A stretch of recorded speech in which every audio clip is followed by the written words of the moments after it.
नमस्कार दोस्तों, आज हम लोग क्लास 10th 27 जुलाई को सामाजिक विज्ञान का होने वाला वीकली टेस्ट के लिए वीकली टेस्ट मॉडल पेपर करने वाले हैं। और ये वीडियो आप अपने उन दोस्तों को शेयर कर दीजिए, आप अपने क्लास के मित्रों को शेयर कर दीजिए जो कि बोर्ड एग्ज़ाम 2025 का तैयारी कर रहे हैं और वो भी इस वीकली टेस्ट में भाग ले सके। और चैनल पर आप लोग पहली बार आए हैं तो प्लीज़ चैनल को सब्सक्राइब करके वीडियो को लाइक कर दीजिएगा।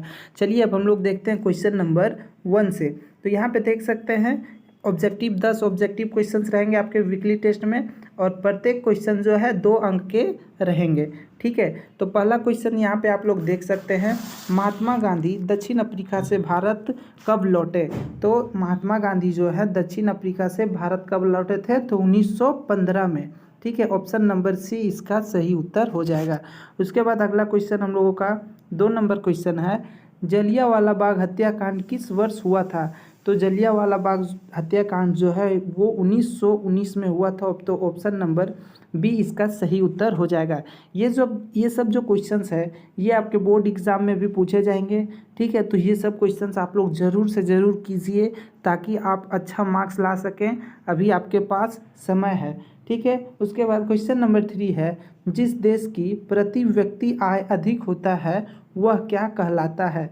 तो जिस देश का प्रति व्यक्ति आय जो है अधिक होता है वो विकसित देश कहलाता है। तो ऑप्शन नंबर ए इसका सही उत्तर हो जाएगा, विकसित देश। उसके बाद अगला क्वेश्चन हम लोगों का 4 नंबर क्वेश्चन है, लुप्त प्रजाति का उदाहरण है। तो लुप्त प्रजाति का जो उदाहरण है वो एशियाई चीता है। ठीक है, ऑप्शन नंबर बी इसका सही उत्तर हो जाएगा। एशियाई चीता जो है वो लुप्त जाति का उदाहरण है। तो ऑप्शन नंबर बी इसका सही उत्तर हो जाएगा, एशियाई चीता।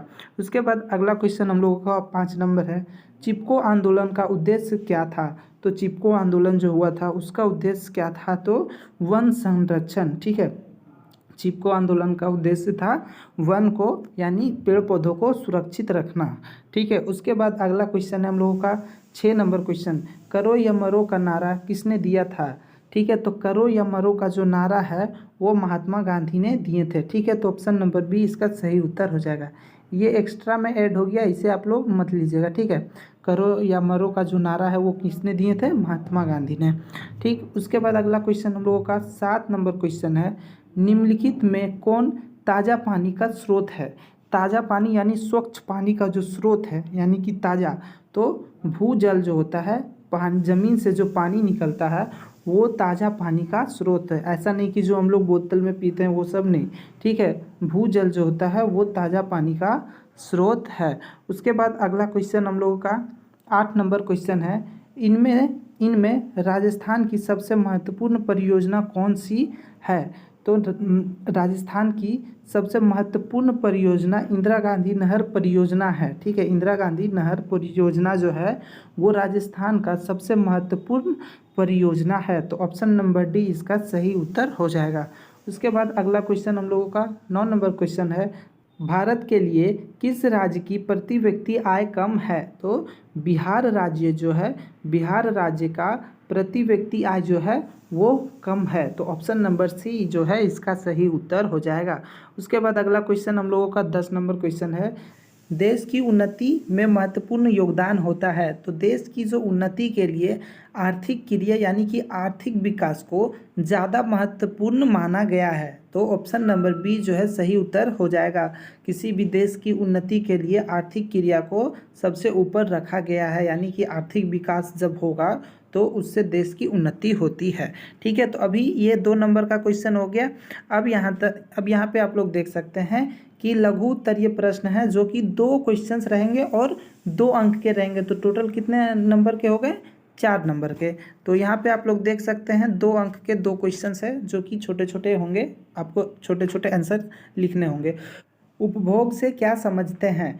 तो उपभोग आय का वह भाग होता है जो विभिन्न आवश्यकताओं को पूरा करने के लिए खर्च किया जाता है। यानी कि हमारी जो आवश्यकताएं हैं वो विभिन्न तरह के हैं, कपड़े खरीदने हैं, खाना खाने हैं और इन कहीं जाना है, घूमने जाना है। तो आवश्यकताएं क्या है, बहुत सारे हैं और इन आवश्यकताओं को जो पूरा करता है वो उपभोग आय कहलाता है। तो छोटा सा इस तरह से हमें लिख देना है कि उपभोग आय वह भाग होता है जो विभिन्न आवश्यकताओं यानी अलग अलग ज़रूरतों को पूरा करने के लिए खर्च किया जाए उपभोग कहलाता है। ठीक है, तो इस तरह से लिख देना है। उसके बाद 2 नंबर है पिकेटिंग क्या है? तो प्रदर्शन या विद्रोह का एक ऐसा स्वरूप जिसमें लोग किसी दुकान, फैक्ट्री या दफ्तर के भीतर जाने का रास्ता रोक लेते हैं। यानी जैसे कि मान लीजिए पिकेटिंग का मतलब होता है, यानी मान लीजिए हम किसी चीज़ का विरोध करते हैं, तो यानी जैसे कि दुकान हो या फैक्ट्री हो,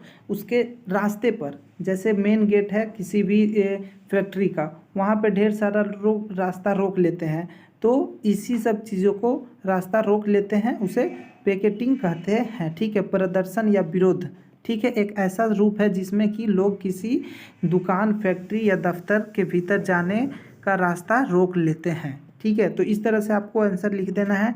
उसके बाद 2 नंबर का हो गया। अब आपके पास 2 क्वेश्चंस होंगे जो कि 3 नंबर के होंगे। ठीक है, तो कितना हो जाएगा टोटल? 6 अंक। तो देख सकते हैं यहाँ पे आपसे पूछा गया है, ऑप्शन क्वेश्चन नंबर 1 है, बांध से क्या समझते हैं? तो बहते जल को रोकने। ठीक है, यानी कि कोई भी नदी का जो है पानी, उसे रोकना है किसी जगह पर, जिससे कि सिंचाई के लिए या फिर बिजली बनाने के लिए या फिर दिशा दिखाने के लिए। ठीक है, बांध पानी की दिशा बदलने या फिर पानी का बहाव कम करने के लिए खड़ी की गई बाधा, यानी रोकने के लिए जो बनाए जाते हैं उसे बांध कहते हैं। ठीक है, जो आमतौर पर जलाशय, झील अथवा जल भरण बनाती है। तो इस तरह से हमें एक छोटा सा लिख देना है बांध के ऊपर। उसके बाद आरक्षित वन क्या है? तो आरक्षित वन ऐसे वन होते हैं जिसमें विशेष तरह का सुरक्षा उसमें दिया जाता है। उसमें किसी तरह का कोई भी, ना उससे पेड़ काटा जा सकता, ना उसके अंदर कोई लोग जा सकते, इस तरह का मतलब एक सीमा बना दिया जाता है कि ये एक आरक्षित वन है, इसे सुरक्षित रखना है। ठीक है, जो सरकार के द्वारा किया जाता है वह, जिसमें इमारती लकड़ी अथवा वन उत्पादन को प्राप्त करने के लिए अस्थायी रूप से सुरक्षित रखा जाता है, एकदम अस्थायी रूप से उसमें सुरक्षित रखा जाता है। ठीक है, इसका थोड़ा खास ध्यान दिया जाता है। जो आरक्षित वन होते हैं उनका थोड़ा खास ध्यान दिया जाता है, तथा जिसमें पशुओं को चराने तथा खेती करने की अनुमति नहीं होती है, उसे आरक्षित वन कहते हैं। ठीक है, या नहीं आप वहाँ पे पशु ले जा सकते, ना ही उस एरिया जहाँ पर, जिस एरिया में आरक्षित वन घोषित बना दिया जाएगा, जोन क्रिएट कर दिया जाएगा, वहाँ पर आप ना ही पशु ले जा सकते हैं, ना ही उस एरिया में आप लोग खेती कर सकते हैं, तो उसे आरक्षित वन कहते हैं। ठीक है, तो 3 नंबर वाला हो गया। अब 5 नंबर वाला क्वेश्चन, जो कि 2 क्वेश्चन रहेंगे 5 नंबर का, और कितने अंक हो जाएंगे? तो 5 दूनी 10। तो क्वेश्चन नंबर 1 है हम लोगों का, सबसे पहला क्वेश्चन है, वनों के संरक्षण में लोगों की भागीदारी किस प्रकार महत्वपूर्ण भूमिका निभाती है? तो इसे हमें पॉइंट बाय 3-4 पॉइंट हमें लिख देना है। जैसे कि आप लोग यहाँ पे देख सकते हैं, वनों के संरक्षण में लोगों की भागीदारी निम्न प्रकार दिया गया है। यानी कि हम लोगों का जो भागीदारी है वन के संरक्षण, वन को सुरक्षित रखने के लिए, वो क्या क्या है? तो कुछ महत्वपूर्ण भूमिका हमें बता देना है।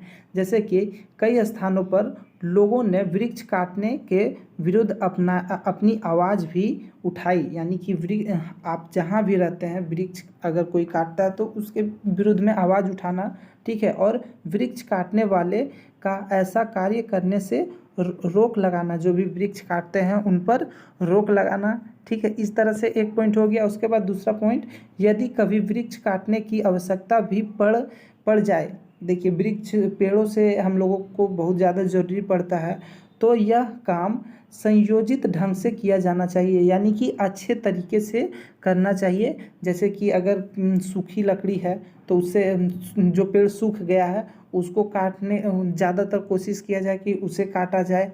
ठीक है, तो क्या लिखा गया है? संयोजित। यदि हमें वृक्ष काटने की आवश्यकता भी पड़ जाए तो यह काम संयोजित यानी सुरक्षित ढंग से करना चाहिए। ठीक है, इस तरह से पॉइंट लिख देना है। उसके बाद दूसरा पॉइंट, जहाँ जहाँ उचित हो सके वहाँ हमें वन महोत्सव जैसे कार्यक्रम आयोजित करने चाहिए और लोगों में वृक्षारोपण के कार्य में अधिक से अधिक भागीदारी बनाना चाहिए। यानी कि लोगों को जागरूकता करनी चाहिए, को किसी तरह का सम्मेलन करना चाहिए, कार्यक्रम करना चाहिए। इस तरह से आपको लिख देना है और लोगों में जागरूकता फैलाना।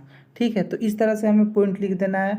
उसके बाद दूसरा क्वेश्चन यहाँ पे आप लोग देख सकते हैं, भारत के लोग रोलेक्ट एक्ट के विरुद्ध में क्यों थे, यानी कि अंग्रेजों ने जो रोलेक्ट एक्ट जो कानून लाया था उसके विरुद्ध में भारत के लोग क्यों थे। तो देखिए, रोलेक्ट एक्ट ब्रिटिश सरकार द्वारा सन 1919 में लागू किया गया एक कानून था।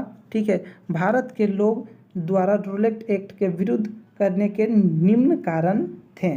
तो क्या क्या कारण थे, तो देख लीजिए कारण को। ठीक है, उसके बाद उसे आप लोग आसानी से क्वेश्चन आएगा तो लिख दीजिएगा। गांधी जी ने 1919 में रोलेक्ट एक्ट के विरुद्ध सत्याग्रह आंदोलन चलाया। ठीक है, तो एक पॉइंट हो गया। 1919 में गांधी जी ने रोलेक्ट एक्ट के विरुद्ध सत्याग्रह चलाए थे, सत्याग्रह आंदोलन। उसके बाद भारतीय सदस्यों के भारी विरोध के बावजूद इस कानून को इम्पीरियल लेजिस्लेटिव काउंसिल ने, जो कि अंग्रेज़ों का कानून बनाने वाला होता है, वो ने बहुत जल्दीबाजी में पारित कर दिया, यानी बहुत जल्दी में पास कर दिया। ठीक है, ताकि इसका विरोध कम कर दिया जाए। इस कानून के जरिए सरकार को राजनीतिक गतिविधियों को कुचलने और राजनीतिक कैदियों को 2 साल तक बिना मुकदमा चलाए जेल में बंद कर देने का आदेश मिल गया था। यानी इस कानून के तहत जो राजनीतिक गतिविधियां, जो कि सरकार के अंग्रेज़ों के विरुद्ध किसी तरह का आंदोलन करेगा या फिर कुछ भी करेगा, ठीक है, अगर नहीं भी करेगा, वो अगर लगेगा कि ये कुछ कर सकता है, विरोध कर सकता है, तो बिना मुकदमा चलाए 2 साल जेल में बंद कर देने का आदेश था इस कानून के तहत। महात्मा गांधी ऐसे अन्याय के विरुद्ध अहिंसक पूर्ण कानूनों के तरीके से अवज्ञा आंदोलन, ठीक है, अवज्ञा आंदोलन चलाना चाहते थे, जो कि जिसे 6 अप्रैल को एक हड़ताल के साथ शुरू होना था।